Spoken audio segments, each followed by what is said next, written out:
नमस्कार, स्वराज एक्सप्रेस के खास प्रोग्राम कुर्सीनामा में आपका स्वागत है और मैं हूं आपके साथ वर्षा। उत्तर प्रदेश में चुनाव की घड़ी अब बेहद नजदीक है। ऐसे में सियासी जोर आजमाइश लगातार बढ़ती जा रही है और इस बीच कभी बीजेपी सपा को झटका दे रही है तो कभी सपा बीजेपी को, तो और अन्य दूसरे दल भी एक दूसरे को झटके दे रहे हैं। खैर, चुनावी जंग में ये सब जायज भी है। चलिए अब फिलहाल आपको कुर्सीनामा में लेकर चलते हैं बिजनौर जिले में आने वाली नूरपुर विधानसभा सीट, जो 2008 में अस्तित्व में आई और यहां अब तक 2 आम चुनाव और 1 बार उपचुनाव हुआ है। यहां अब किसी पार्टी ने जीत दर्ज की है। अभी इस सीट के क्या समीकरण है और किसके पक्ष में है, चलिए ये जानने के लिए शुरू करते हैं कुर्सीनामा का आज का सफर।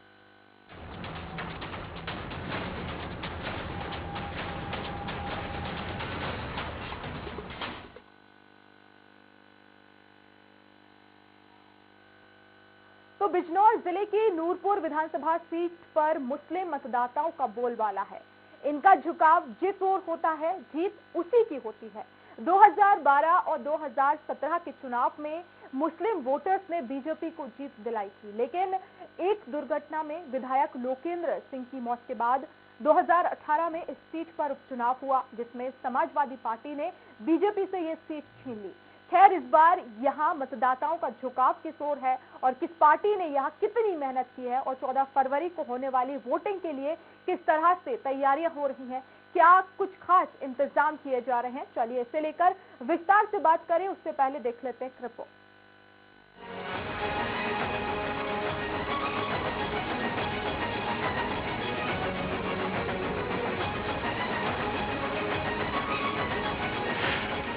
यह है नूरपुर विधानसभा क्षेत्र, जहां माहौल इस वक्त पूरी तरह चुनावी है।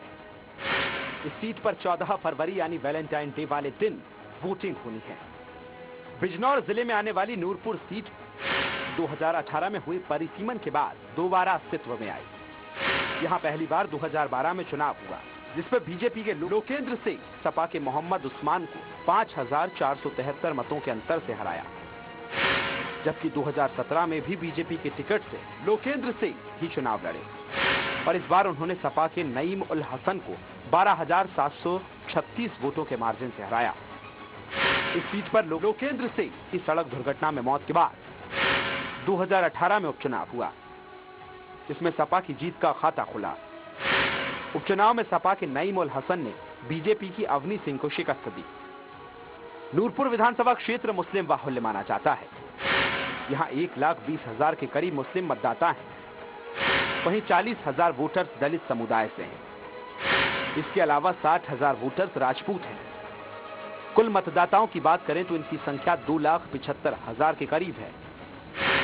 इनमें लगभग 1,50,000 पुरुष वोटर हैं और 1,25,000 के आसपास महिला मतदाता हैं। बेहद ही सुंदर चर्च के लिए देश और दुनिया में पहचाने जाने वाले नूरपुर की सीमा अमरोहा धामपुर से लगती है।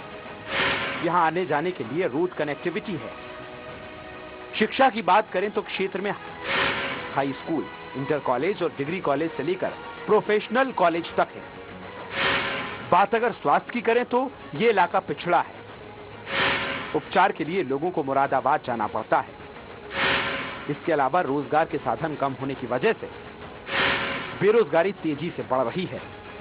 बहरहाल, अब इन सब के बीच मतदाता किसे अपना माननीय चुनते हैं, ये देखना दिलचस्प होगा। Bureau report, Swaraj express.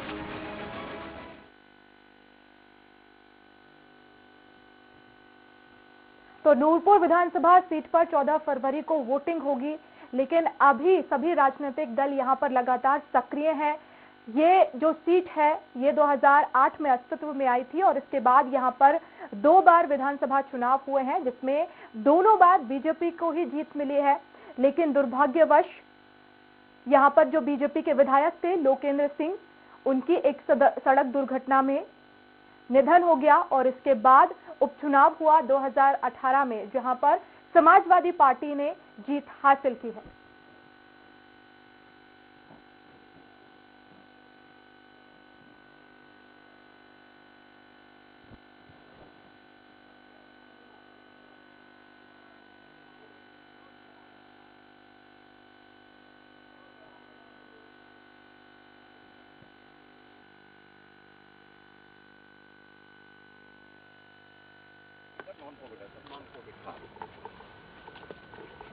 Covid का बिल्कुल अलग है सर।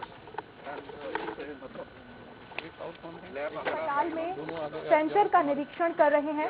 जिम्स अस्पताल पहुंचे हैं सीएम योगी आदित्यनाथ और यहां पर कोरोना को लेकर किस तरह की व्यवस्थाएं की गई हैं, कोविड केयर सेंटर का निरीक्षण कर रहे हैं। सेकंड पे कानपुर, थर्ड पे केजीएमयू, चौथे पे CPCI. In terms of patient care sir हमें 3 मैटर मिले, maximum patient load, best innovations and maximum research. तो तीनों ध्यान पे हमें बहुत कम फैकल्टी है, लेकिन कोशिश की कि कोई कमी नहीं होना चाहिए। यहाँ पे नॉन कोविड पेशेंट जो आ रहे हैं सर, तो जो है यहाँ पे जाँच हो रही है। हर पेशेंट को सर हम यहाँ पे देखते हैं, इमरजेंसी होती है, ये सब रिसर्च का है हमारा, इमरजेंसी है यहाँ पे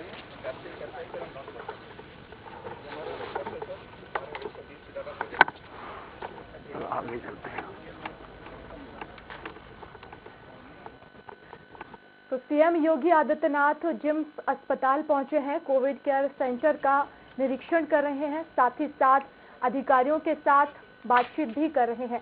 जरूरी दिशा निर्देश दिए गए हैं और क्या कुछ व्यवस्थाएं हैं अस्पतालों में, इसकी जानकारी सीएम योगी आदित्यनाथ को दी जा रही है, क्योंकि उत्तर प्रदेश में कोरोना के केसेस लगातार सामने आ रहे हैं और ऐसे में अब सीएम योगी आदित्यनाथ लगातार अस्पतालों का दौरा कर रहे हैं, कोविड केयर सेंटर पहुंच रहे हैं, वहां पर क्या कुछ जरूरी व्यवस्थाएं हैं इसके बारे में जानकारी सीएम योगी आदित्यनाथ जुटा रहे हैं।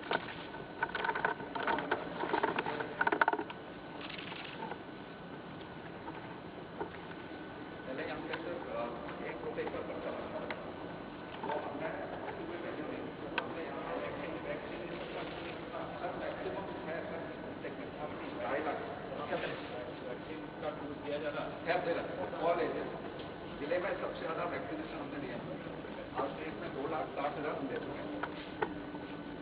हमने इस तरह की बुकलेट बनवाई उसी महीने से दिया है, इससे कोई हमें काफी इसको आई पर सपोर्ट होगा, लेकिन काफी अप्रिशिएट है ये टीकाकरण से नॉर्मल टीकाकरण काफी इफेक्ट हुआ था कोविड में। आ गया ये नॉर्मल पेशेंट आपने डेली स्टार्ट किया था ताकि इसको कुछ बीच में तो कमी आती रहेगी, काफी हुआ ना उन्होंने पूरा करा ना ये पूरा बिल्डिंग प्रोजेक्ट है और 2 प्रॉब्लम आपने 2 बार मिला भी था जमीन का। तो नोएडा, ग्रेटर नोएडा से ये तस्वीरें आप देख रहे हैं, सीएम योगी आदित्यनाथ पहुंचे हैं अस्पताल में। तो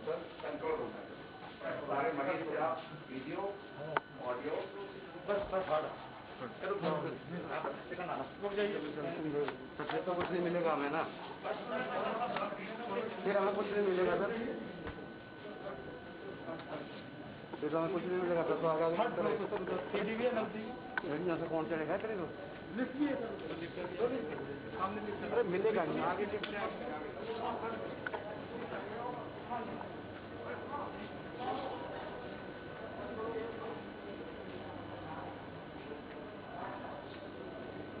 थर्ड पे जा रहे हैं ना, चलते हैं थर्ड पे चलते हैं।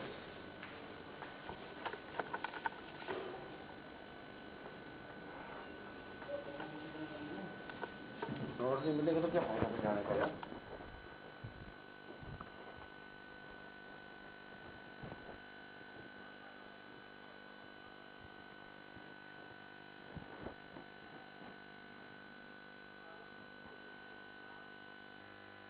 तो लगातार हम कुर्सीनामा में बिजनौर जिले की बात कर रहे थे, जो कि एक नूरपुर विधानसभा सीट है। यहां पर मुकाबला कैसा होगा इस बारे में चर्चा कर रहे थे, कौन सी पार्टी कितनी मजबूत है, जनता का क्या रुख है, ये समझने की कोशिश करेंगे हमारे नूरपुर के संवाददाता रविंद्र कुमार से। और वहीं इस सीट के कुछ दिलचस्प पहलुओं को भी हम जानेंगे हमारे सहयोगी प्रशांत राव से, जो कि लखनऊ से लाइव जुड़े हैं। लेकिन सबसे पहले लखनऊ का ही रुख कर लेते हैं, प्रशांत राव जुड़ गए हैं लाइव। प्रशांत, क्योंकि ये मुस्लिम बाहुल्य इलाका है और ऐसे में यहाँ पर 2 बार बीजेपी जीती है, आखिर इस बार 2022 में किस तरह के समीकरण यहाँ पर बन रहे हैं? देखिए वर्षा 2012 में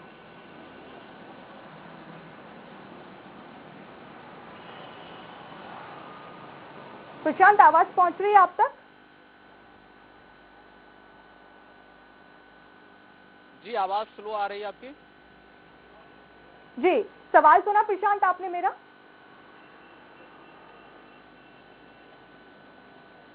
जी एक बार रिपीट करें। जी बिल्कुल प्रशांत, देखिए ये जो सीट है नूरपुर विधानसभा सीट, ये मुस्लिम बाहुल इलाका है। ऐसे में 2017 में यहाँ पर बीजेपी को फायदा मिला, साथ ही साथ 2012 में भी यहाँ से बीजेपी जीती है। इस बार क्या कुछ समीकरण यहाँ पर बन रहे हैं? जी वर्षा, बिल्कुल देखिए 2 बार यहाँ भारतीय जनता पार्टी का कमल खिला है और उपचुनाव में यहाँ पर समाजवादी पार्टी और एलडी के गठबंधन से नईमुल हसन चुनाव जीते थे। तो ऐसे में वहाँ पर अभी जो कहा जाए भारतीय जनता पार्टी में, क्योंकि लोकेंद्र सिंह जो वहाँ के वर्तमान विधायक थे, उनकी 2017 में एक सड़क हादसे में मौत हो गई थी और उसके बाद अब भारतीय जनता पार्टी ने वहाँ सीपी सिंह को प्रत्याशी बनाया है, क्योंकि ये जो सीट कही जाती है वो सबसे ज्यादा मुस्लिम बाहुल्य सीट है। तो इसके साथ ही चौहान, सैनी, दलित और अन्य जो कहा जाए बैकवर्ड जातियां हैं, वहां उनकी भी बहुतायत संख्या है। तो ऐसे में जो कहा जाए कि भारतीय जनता पार्टी के साथ समाजवादी पार्टी और बहुजन समाज पार्टी और कांग्रेस भी इसमें पश्चिम में पूरी तरीके से ताकत भर रही है और चारों दल लगातार कोशिश कर रहे हैं कि कैसे सीट को पाया जाए।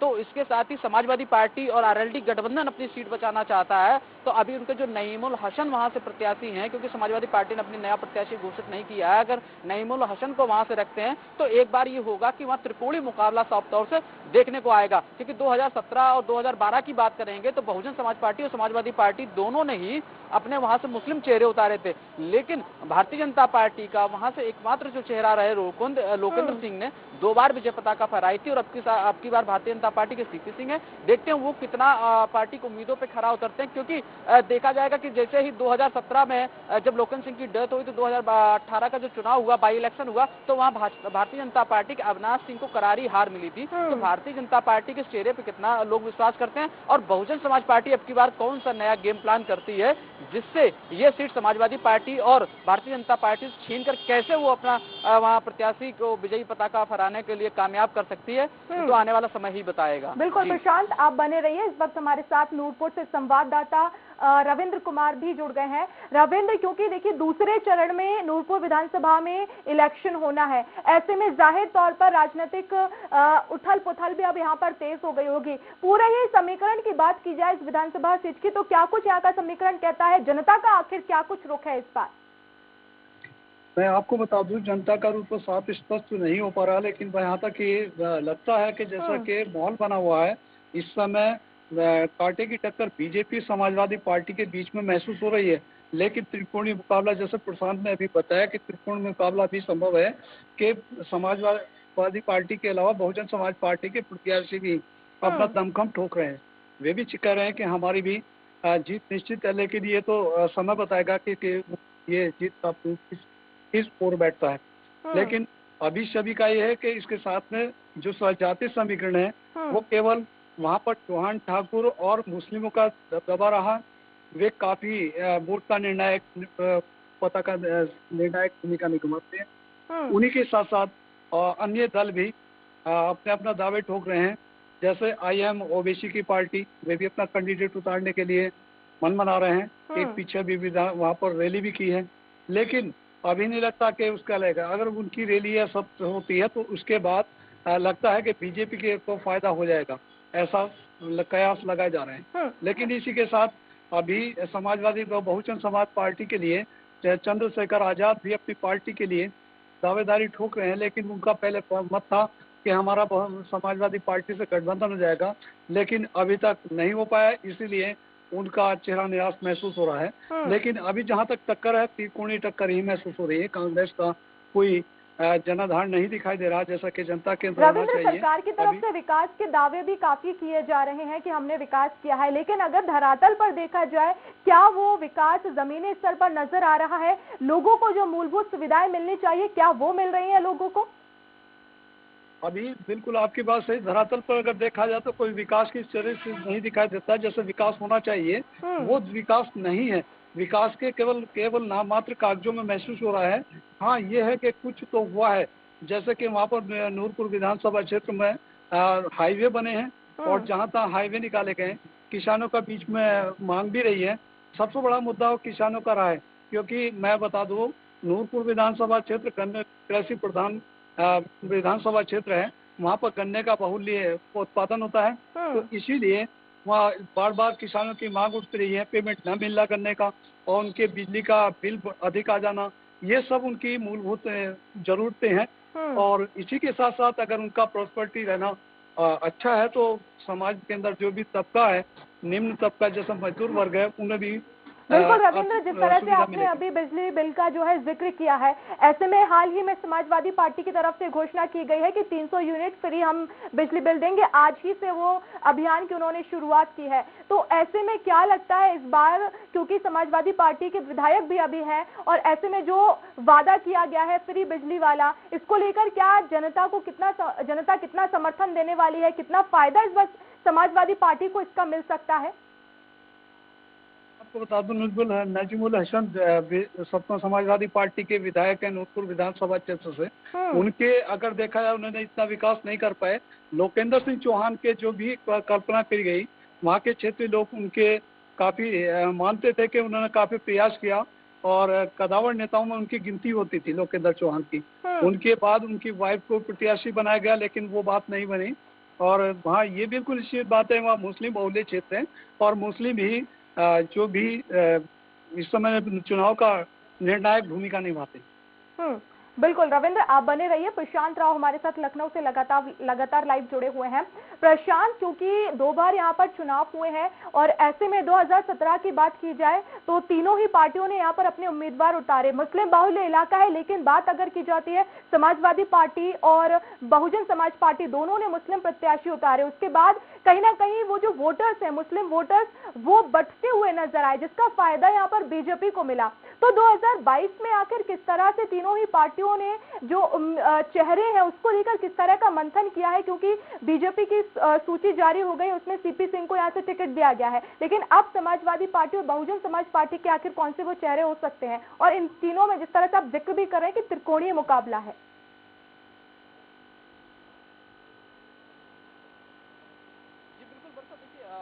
भारतीय जनता पार्टी ने अपना प्रत्याशी घोषित कर दिया है, लेकिन समाजवादी पार्टी और आरएलडी गठबंधन के वर्तमान में उनके विधायक पार्टी के लिए वहां नए प्रत्याशी का चयन। समाज पार्टी अभी शायद इंतजार कर रहे हैं कि और कौन से दल का प्रत्याशी वहां उतरे, ताकि वो जाति समीकरण को बैठाते हुए नए प्रत्याशी के नाम की घोषणा करें। और इसके साथ ही बता दूं, क्योंकि असदुद्दीन ओवैसी भी उत्तर प्रदेश में लगातार मुस्लिम बाहुल्यों में अपने पैठ बनाने की कोशिश कर रहे हैं और अपने जो कहा जाए कि मुस्लिम वोटरों को लामबंद करने के लिए पूरी तरीके से वो कोशिश में है। उत्तर प्रदेश में उनकी जनसभाएं हो रही थी, लेकिन अभी कोरोना काल में उनको जिस तरीके से चुनाव आयोग ने रोक लगा दी, लेकिन उसके बावजूद भी वो जनसभाओं के ना करने के बाद भी फोन से संपर्क साधे हुए, वर्चुअल माध्यम से वो लोगों से जुड़ रहे हैं। तो असदुद्दीन ओवैसी ये मुस्लिम वोट को देखते हुए वहां पर शायद AIMIM अपना वहां प्रत्याशी अगर उतारती है तो वहां समीकरण सभी पार्टियों के बदल जाएंगे। तो भारतीय जनता पार्टी को उससे ज्यादा फायदा होगा, क्योंकि जितना वहां मुस्लिम वोट डिवाइड होगा तो भारतीय जनता पार्टी की जीत की राह जो है वो आसान हो जाएगी। क्योंकि पिछली बार भी यही हुआ था कि बहुजन समाज पार्टी और समाजवादी पार्टी ने भी अपने प्रत्याशी उतार दिए थे, तो वहां सीधे सीधे 2 बार लोकेंद्र सिंह चौहान की विजय इंतजार कर रही है कि असदुद्दीन ओवैसी कौन सा प्रत्याशी उतारते हैं। और कांग्रेस भी इस इंतजार में है कि बहुजन समाज पार्टी या AIMIM कौन सा प्रत्याशी उतारते हैं, उसके बाद अपने नए नाम की वो घोषणा करें। उसके बाद अपने नए नाम की वो घोषणा करें। जी बिल्कुल प्रशांत, और साथ ही साथ क्योंकि देखिए इस विधानसभा सीट में शिक्षा के क्षेत्र में तो अगर हम बात करें, क्योंकि सरकार विकास को लेकर काफी यहाँ पर प्रतिबद्ध रहती है, लेकिन शिक्षा के क्षेत्र में तो ये माना जाता है कि कहीं ना कहीं यहाँ पर शिक्षा के लिए अच्छी व्यवस्थाएं हैं, लेकिन स्वास्थ्य के क्षेत्र में आखिर लोगों को कहीं ना कहीं कमी महसूस होती है। आखिर क्या कुछ वजह है कि आखिर ये स्वास्थ्य में इतना पिछड़ता जा रहा है?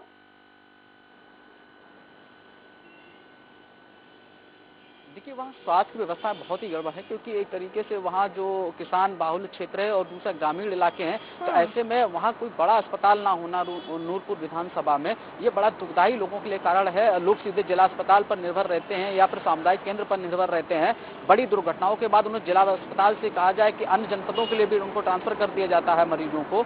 और साथ ही वहाँ जिस तरीके से, क्योंकि किसान वहाँ सबसे ज्यादा गन्ने का उत्पादन करते हैं, तो गन्ने की चीनी मिल सही तरीके, एक चीनी बिल्कुल प्रशांत, मैं आपको रोकना चाहूंगी इस वक्त। तो ग्रेटर नोएडा से ये सीधी तस्वीरें आप देख रहे थे। मुख्यमंत्री योगी आदित्यनाथ मेडिकल कॉलेज पहुंचे और इस दौरान उन्होंने कोविड केयर सेंटर का भी जो है निरीक्षण किया है, साथ ही साथ अधिकारियों को जरूरी दिशा निर्देश भी दिए हैं। और हम बुलेटिन में लगातार कुर्सीनामा में बात कर रहे थे नूरपुर विधानसभा सीट की, जिसको लेकर संवाददाता भी हमारे जानकारी दे रहे थे। प्रशांत लगातार हमारे साथ लखनऊ से लाइव बने हुए थे। प्रशांत, क्या कुछ आप कह रहे थे, क्योंकि मैंने आपको बीच में रोक दिया था।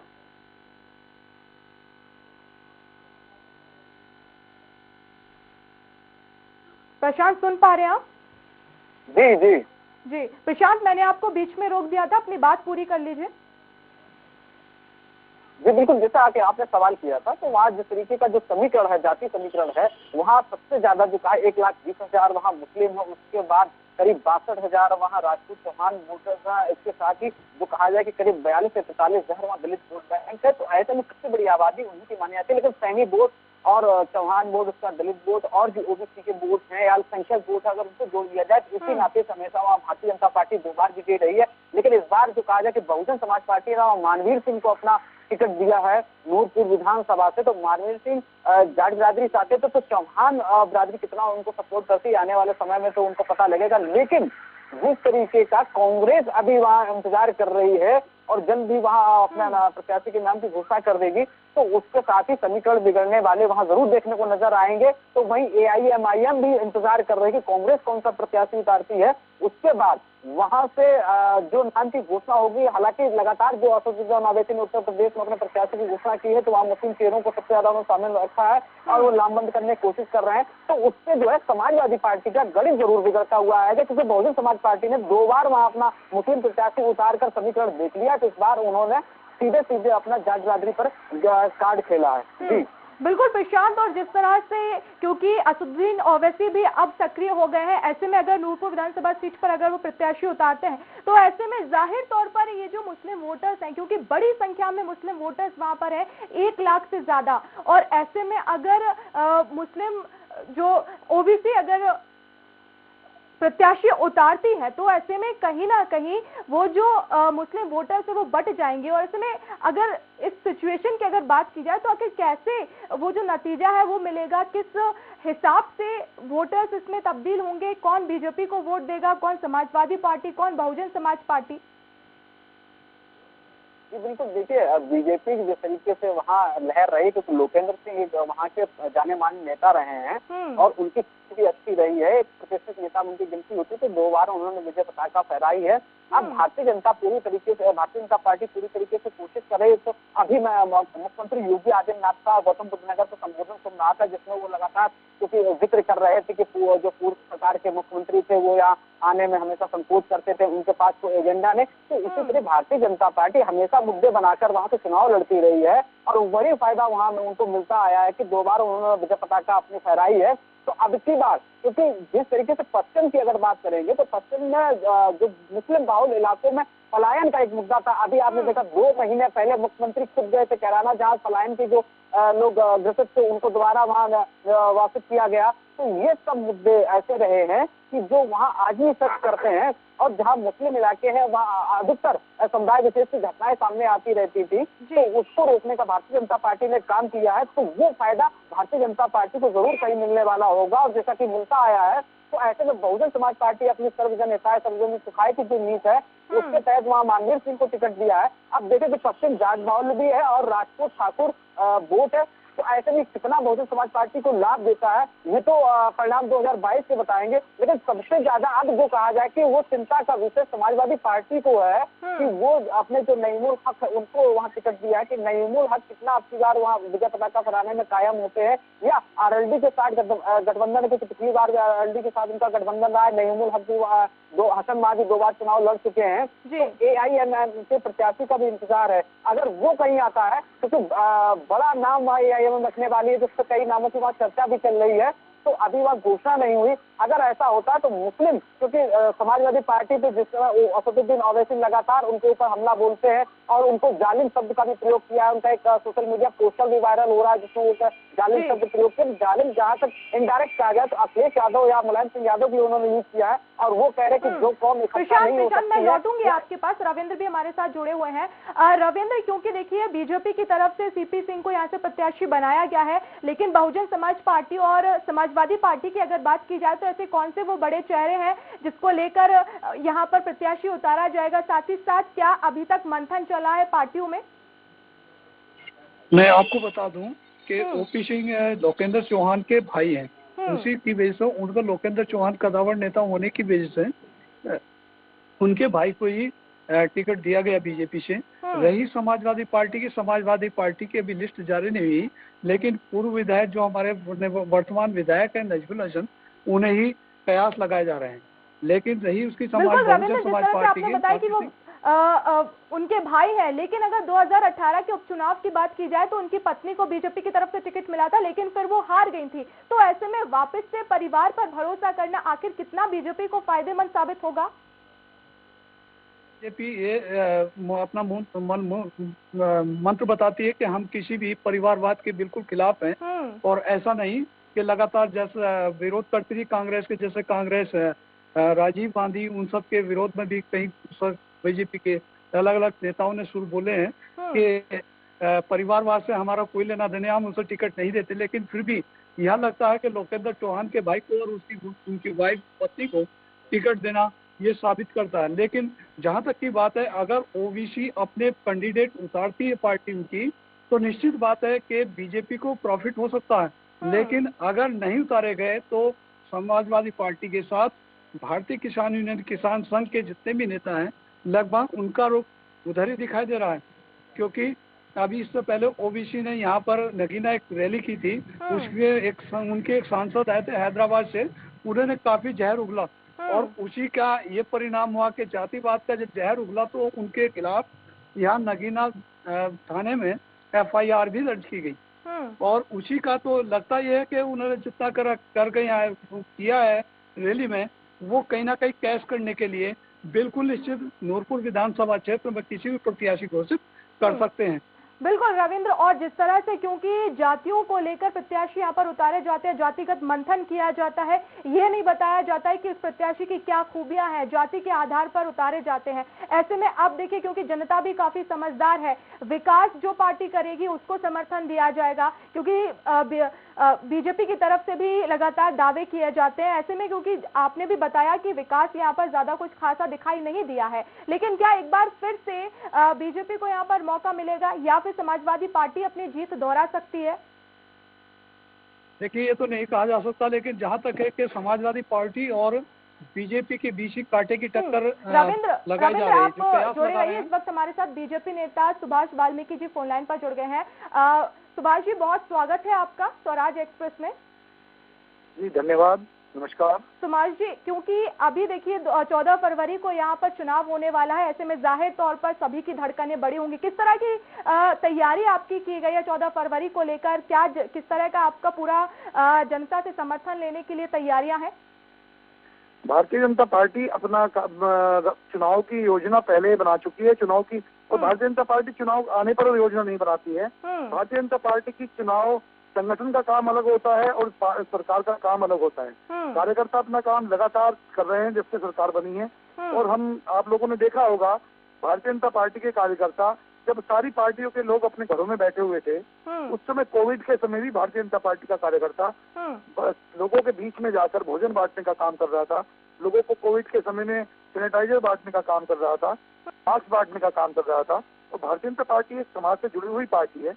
हम सब लोग कार्यकर्ता पूरी तरह से। लेकिन देखिए 2017 में जब चुनाव हुए तो जनता का समर्थन मिला, लेकिन 2018 के जो परिणाम है वो आपको भी पता है कि समाजवादी पार्टी को फिर जनता ने साथ दिया। ऐसे में महज एक साल में आखिर ऐसा क्या कुछ हो गया कि आप जनता का विश्वास नहीं जीत पाए और समाजवादी पार्टी को यहाँ पर जनता ने मौका दिया?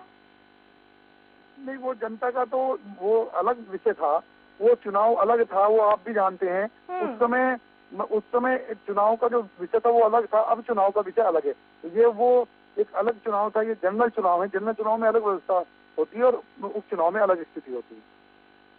नहीं, लेकिन तब भी क्योंकि जाहिर तौर पर अगर उनकी मृत्यु हुई है सड़क दुर्घटना में, तो ऐसे में कहीं ना कहीं बीजेपी जनता चाहेगी कि हम फिर से मौका दें, क्योंकि अभी सीएम योगी आदित्यनाथ है और उनके नेतृत्व में लगातार विकास भी हो रहा है। तो हो सकता था कि 2018 में फिर से उन्हें मौका दिया जाए, लेकिन ऐसा नहीं हुआ। खैर, ये तो बात रही, लेकिन 2022 में क्योंकि यहाँ से सीपी सिंह को प्रत्याशी घोषित किया गया, आखिर कितनी उम्मीदें हैं, किस तरह से वो पूरी जनता के विश्वास पर खरे उतर पाएंगे? वो जनता के विश्वास पर पूरी तरह से खड़े उतरेंगे और हमारे यहाँ पार्टी में व्यक्ति का कोई वो नहीं होता है, हमारे यहाँ पार्टी में संगठन का होता है। संगठन पूरी तरह से साथ में है और संगठन के अनुसार सीपी सिंह की काम करेंगे। संगठन हमारे यहाँ जो चुनाव हमारे जो कैंडिडेट होता है वो कमल का फूल होता है। हम सब लोग जो कार्यकर्ता है वो कमल के फूल के लिए, भारतीय जनता पार्टी के लिए, राष्ट्र के लिए हम काम करते हैं वाले कार्यकर्ता। ठीक है, बहुत शुक्रिया सुभाष जी हमसे जुड़ने के लिए, इतना समय देने के लिए। और प्रशांत हमारे साथ जुड़े हुए थे लखनऊ से। प्रशांत, आपका भी बहुत शुक्रिया। और रविंद्र हमारे साथ नूरपुर से जुड़े हुए थे। रविंद्र, आपका भी बहुत शुक्रिया तमाम जानकारी के लिए। और इसी के साथ कुर्सीनामा में आज के लिए इतना ही। कल उत्तर प्रदेश के किसी और विधानसभा क्षेत्र आपको लेकर चलेंगे, लेकिन अभी के लिए मुझे दीजिए इजाजत। नमस्कार।